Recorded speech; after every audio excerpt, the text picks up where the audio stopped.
Hey guys, and welcome back to my channel for the first video in my brand new scoliosis series, or Scolioseries. See what I did there? I know my niche on YouTube is true crime and history, but just consider this to be a different kind of educational content. I'm not a doctor, nor am I even slightly medically trained. I'm just a girl who lives with scoliosis and spinal fusion, who wants to bring as much awareness to the subject as possible. But I suppose I should start by answering the big question. What is scoliosis?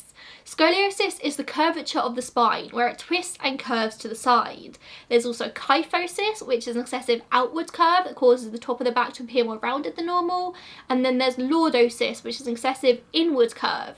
But this series is going to be mainly focused on scoliosis and spinal fusion. In the UK in particular, scoliosis is barely spoken about.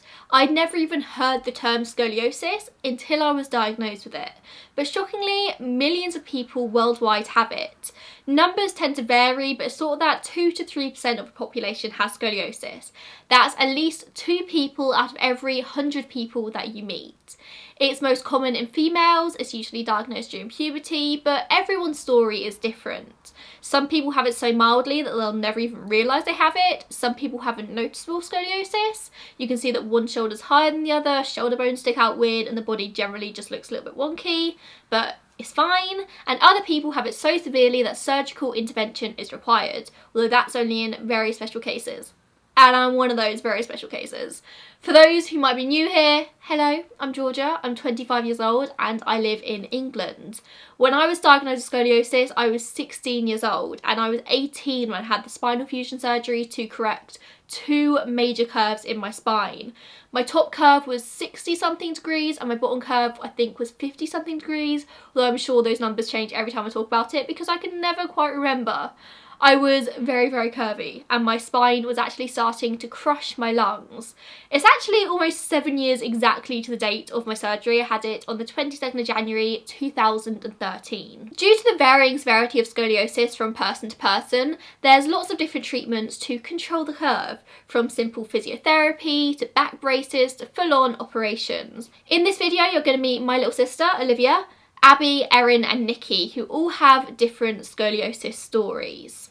Hi, so my name is Abby. I'm 21 years old and I'm from England. I have scoliosis and I was diagnosed with it at the age of 14. So my name's Olivia and I'm 19 years old from England. I was diagnosed with scoliosis at quite a young age. I think I was about 11. Hi guys, I'm Nikki. I'm 23 years old and I'm from Johannesburg. I was diagnosed with S-shaped scoliosis a couple months after my birth. Hi, I'm Erin. I'm 24 years old from the United States and I have mild scoliosis. So I actually was first diagnosed with scoliosis when I was about 9 years old, and it was actually caught by my school nurse, which is really interesting. So as I said, I got diagnosed at 16 years old, which is actually quite old for diagnosis. My story is quite odd, as me and my family simply never realised anything was wrong with me. It was only when I was trying on prom dresses and nothing fitted me right to realise that my hips didn't quite align and my shoulders were at different heights. It was all a little bit weird. We didn't really think much of it, but we went straight to see my GP, who referred us straight away to hospital. I had an x-ray and I was told there and then that I had severe scoliosis. In fact, the first time I ever heard the word scoliosis was in the same sentence as "you're gonna need major spinal fusion surgery." My scoliosis was too advanced for any kind of preventative treatments at this point, such as back braces. Spinal fusion is a surgical procedure which is commonly used to correct problems with the vertebrae in your spine.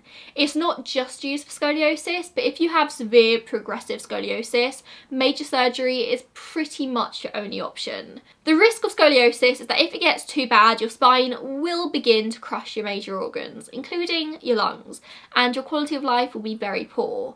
In a very quick nutshell, spinal fusions fuse 2 or more vertebrae together, creating a solid mass of bone. In the case of spinal fusion for scoliosis, the surgeon straightens the spine as much as they can safely do so, performs the fusion and places titanium rods and screws along the spine to hold it in place whilst the fusion heals. Most people with scoliosis only have one curve and therefore only require a portion of the spine to be fused. I had 2 curves and therefore my entire spine is fused straight. My spine is essentially one long bone. I only have 3 vertebrae at the very top and very bottom, and I have lots of metal to keep the rest of my spine straight and in place. But there are a variety of different treatment options, ranging from full-blown surgery, like I just said, to preventative treatments such as back braces or physiotherapy, or just simple exercise. My scoliosis is a double curve, so it's like that on my spine. The consultant at the hospital recommended me to have the operation where you have the 2 metal rods down the back, but I opted not to because I really enjoyed athletics at the time. I really wanted to carry on with that, and the likelihood of me carrying on wasn't be able to do it, but I took part in a study to prove that physiotherapy helps scoliosis, but I was part of the group that didn't have physiotherapy, but I took part in that study. And obviously I got it picked up because Georgia had it, so our parents got like everyone checked out, and I had it like really mild at this point because obviously I was still really young. So because I was still growing, we got the option of me going a back brace, which meant that whilst I was growing, like I kind of couldn't, my curve couldn't get much worse, that I would need the operation. So I think I must have been like year 8 at the time. I got measured up every 6 months or so to get put into like a new back brace. It was like really like bulky, it was like plastic, and at the time, because I was so young, like I hated it because I just like felt really embarrassed by it. But like obviously in the long run it did really help me because I'm now like 19, I've fully grown, so my spine couldn't get any worse, like my curve couldn't get any worse, and like, obviously it helped me. It was quite a mild, because obviously I was so young, I was still very mild, so it was just more of like a precaution in case it got any worse and that I would need the operation. It was like a choice, but because I was so young and like obviously Georgia had the operation, so I didn't want to go through it. It would have meant like a lot of like changes for me because obviously I did like horse riding and stuff, so I like it was a good thing for me to have it, and obviously really benefited me. So my initial diagnosis is about the same as it is now, still mild scoliosis, and actually conveniently enough, the degrees in my back have stayed relatively the same since I was about 13. The top curve in my back is around 18 degrees, and then the bottom curve is about 11 degrees. So they kind of threw around the option of having like bracing if it was going to get worse. Luckily, it didn't ever get much worse, which was really, really nice for me. But I did have the same like pain and discomfort that comes with pretty much any scoliosis.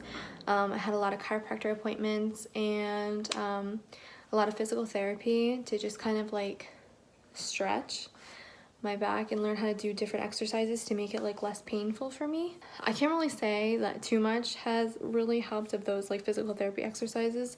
I know going to yoga has helped a lot and stuff like that, but I wouldn't say like one specific exercise has been like really impactful on the way my back feels or any of those treatments. I was fitted for my first back brace when I was 9. With a back brace, you have to wear it every day, all day. And the first couple of years went well. It wasn't easy, but it was normal. You just get used to it. It gets part of your daily routine. So everything went fine until I was about 14. Then I started going through a bit of a rebellious phase. I was getting bullied for my brace, and I just had enough.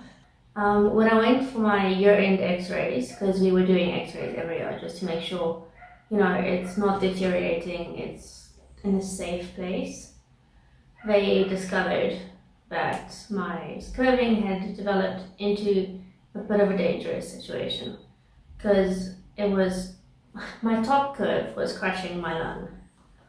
So if it kept getting worse, I would have had a ruptured lung. The day of the operation, my top curve was 68 degrees, bending to the left, and my bottom curve was 54 degrees, bending to the right.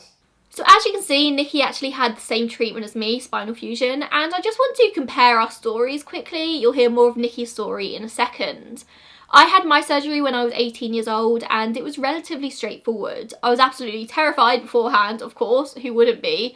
I think I spent 8 or 9 hours in surgery. I think my surgeon told my parents it was going to be a lot less than that, so they were freaking out, but I think it was about 8 hours in the end. I came around in ICU. I remember being in no pain whatsoever. I just felt very like out of it. I remember the first thing I did when I woke up was wiggle my toes to make sure I could still move them. I could. And the nurse came in to give me my childhood doll, who my parents had dropped off at the ICU, and she just like placed the doll on my chest and I felt like immediately better and went back to sleep. And I don't know how long I was asleep for. I can't remember how long I was in the ICU for, but eventually I was taken to the general ward. I had this morphine button, which was the love of my life, and when I was on morphine, I was in literally zero pain. So the first couple of days after surgery, no pain whatsoever. But eventually, obviously, they had to wean me off the morphine, and I swear to God, I could have killed the nurse who took it away from me. After that point, I was on Oromorph, so oral morphine, which is nowhere near as good as morphine button. I was on codeine and paracetamol, and that's when the pain started. I really don't want to scare anyone off here. I don't want to put anyone off the surgery, but I mean, I literally had my spine forced straight with metal rods. It's going to be painful. It bloody hurts. I remember some days just lying in the hospital bed screaming in pain. But eventually it does get better, and I don't really remember what that pain felt like now. It's like what they say with childbirth, like you eventually just forget the pain, and that's what's happened with me. I did have a brief complication where they thought I had a pulmonary embolism and had to be rushed to John Radcliffe Hospital for tests. Turns out I was absolutely fine. That small detour did put my recovery back quite a few days though. When you have a spinal fusion surgery, the nurses aim to get you out of bed and walking within 24 hours so the muscles can start healing. I personally didn't start walking for about 3 days, I think, which did set my recovery back. I was released from hospital after a week and continued my recovery at home. Those first couple of weeks really sucked, but eventually you just get stronger and stronger by the day. And I went back for short shifts at work after 3 or 4 months. I'd say it took a full year until I was functioning completely normally again, but it was a constant recovery process. Having metal rods put on your spine is not a minor operation, it is a big deal. The moment I woke up, the only way I was sure I wasn't dead was because of the excruciating pain. The only memories I have of the ICU in those first couple of days is there was a morphine drip that you had to pump, you know. And I can only remember pumping away at this thing, wishing that it would give me some relief, but it never came. My doctor had to be flown down to Cape Town, which is 12 hours away. So my mom had to plead with the nurses to just give me something else. But because I was on morphine, it was such a powerful drug that they were skeptical of giving me anything else. So she tried to explain to them that she has a natural resistance to morphine. It doesn't do anything.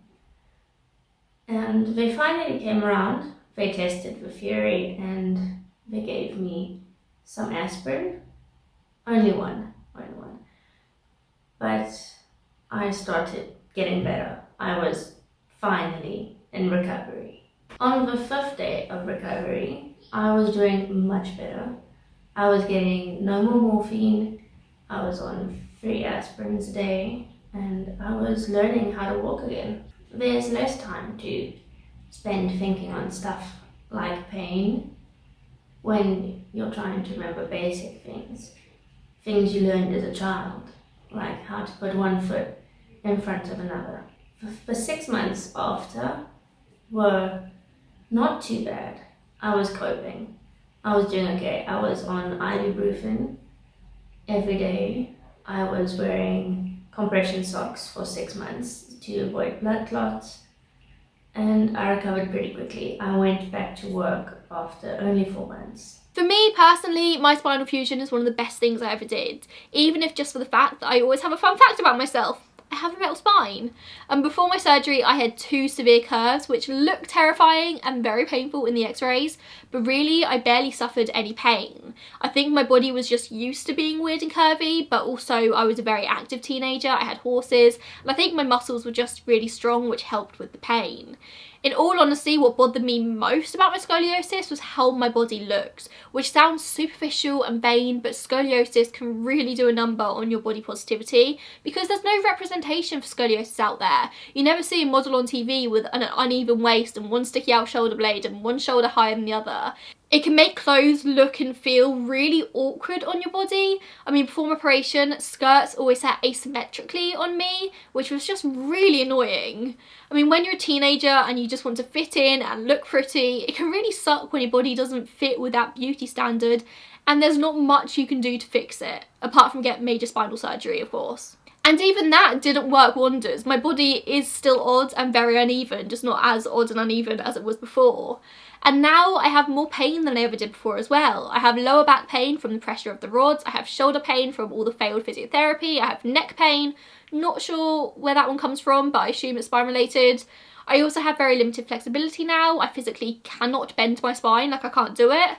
And overall, having 2 metal rods on your spine is awkward and uncomfortable AF. It's weird because as I'm sitting here right now, I can feel my metal rods on my spine. I'm very aware of the fact that my spine is metal. People always ask what it feels like, and literally the only answer I have for you is it feels like I have 2 metal rods holding my spine straight. Like, that is what it feels like. But I'd do it all over again if I had to. Sometimes in life you're given a poor hand, but in my eyes you have 2 options. You have positivity or negativity. It's a choice you have to make every day. I can't live the rest of my life miserable because I can't bend my spine and I can't do yoga properly and I can't ride horses like I used to, or my back hurts sometimes or all the time. You have to adapt to the life you're given and learn ways to deal with it that makes things a little bit easier.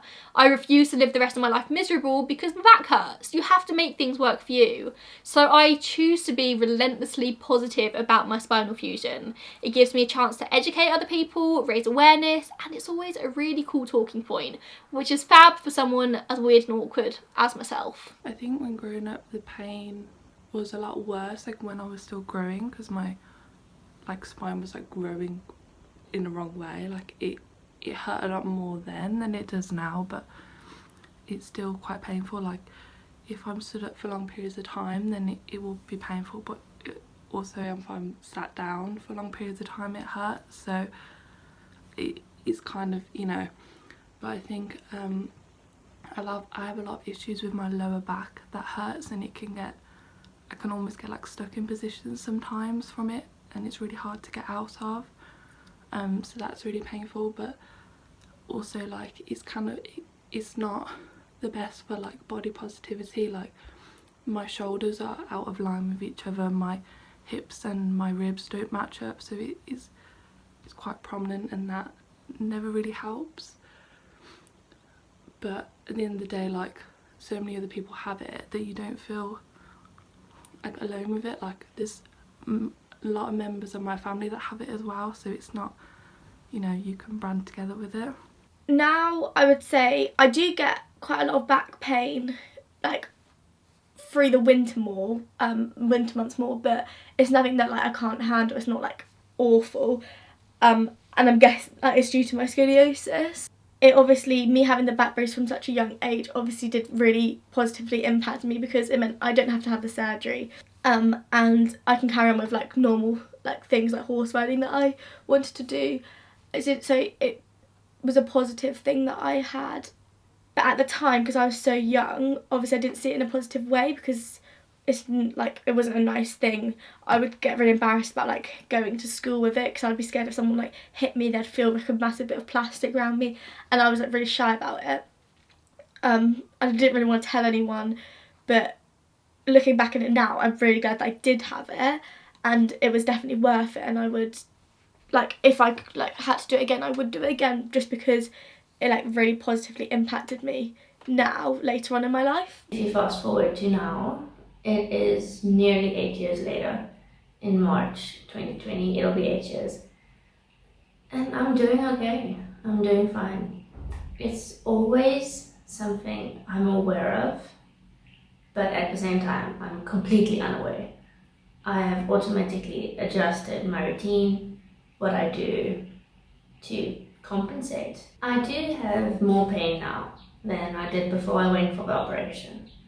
I can't remember a single time where I could really honestly say I had severe back pain because of my condition, but after, I do have some pain. It's an everyday kind of thing, so it seems normal to me. I am a bad example because I stopped doing physiotherapy, I have stopped doing yoga, I have stopped exercising my back muscles, and I'm looking at fixing that this year. I would do my treatment all over again. It was worth it in every single way. With all of the complications, I can't say that I regret it. I am pretty upright. I used to be very, very skew. My top body would lean one way and then my hips would lean a totally different way. But now I'm pretty much straight. I think my top curve is now at 24 degrees, which is incredible. It is incredible. My doctor was amazing. I could not have asked for better. And my bottom curve is 28. That's my story. Thank you so much for listening, and thank you to Georgia for featuring me on your channel. So currently scoliosis is still affecting my life, as I'm sure it will for the rest of my life. Obviously not as severely as some other people, but I still have to go to physical therapy. I'm actually trying a different type of physical therapy next week to help strengthen and also like loosen the muscles in my back, specifically my lower back. And I actually just started using a lift in my shoe. This doctor that I just actually recently started seeing also found that my legs are 2 different lengths and by 1/2 inch, and that's actually what caused my scoliosis. So I've been wearing a 1/2 inch lift in my shoe, and it's caused so much, like I have so much more relief in my lower back. I think because I'm not like, I mean I just have bad posture normally, but I normally like this, and now I'm standing up straight and everything feels very like nice and comfy, and I can like bend down without feeling like my back is gonna like rip in half, which is a beautiful feeling. If you know, you know. So yeah, that's how it's affecting my life now. I'm just going, and hopefully I find something that like works perfectly for me and I can like follow. And I think that's also my problem too, is I'm like not very good at just like keeping to a routine, if I'm honest. I will say though, I kind of regret like spending so much money going to the chiropractor when I was younger, because I never really felt like it did anything. And I feel like I didn't really get anywhere, especially just finding out about my leg now being 2 different lengths. I feel like if I went to,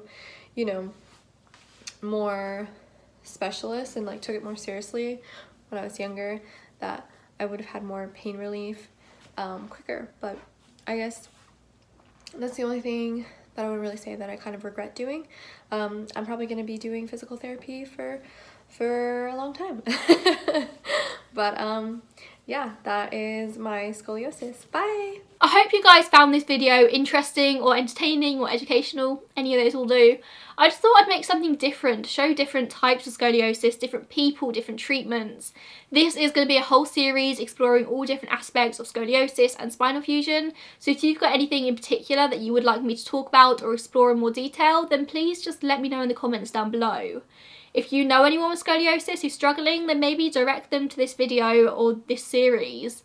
There is a whole community of scoliosis sufferers out there, just for some reason it's not that widely spoken about. Thank you so much for watching, and I'll see you in the next one. Bye guys.